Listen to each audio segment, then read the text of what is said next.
Today we will start with the objectives of management. Now let's know what do you mean by objectives.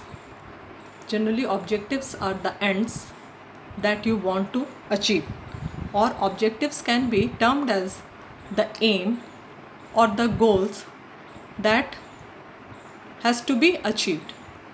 Now we have studied management, its characteristics. Now let us know that what are the objectives, means why we are doing the management, means what we want to achieve when management is being done. There are three different types of objectives. The first one is organizational objectives. Organizational objectives means what for the organization is being formed and why management is being done in the organization. Clear? Organizational objectives are generally aimed at the prosperity and growth of the organization. Clear?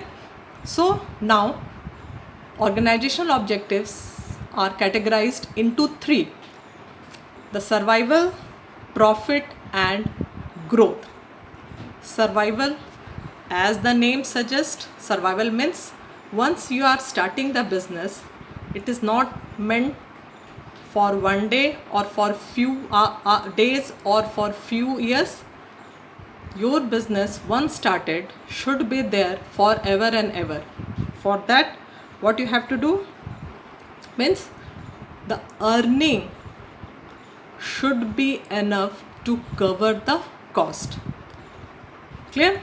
Means whatever they are earning, it must cover up all the production cost or all the cost incurred at the time of the establishment of the organization and carrying out various other processes.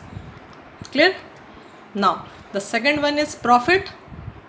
Now earlier I told you that survival is only being done when the earning is able to cover the cost, but only survival will not help the business to survive, means to carry out its operations.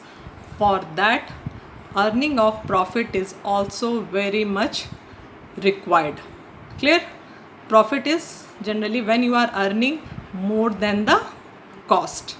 Clear? Now the third part is the growth. The company has survived. Now the company is earning the profit. Now you have to grow. The company should be expanded. The company should diversified into different products. Company should be there in the market for a long run. So growth is also one of the most important organizational objective.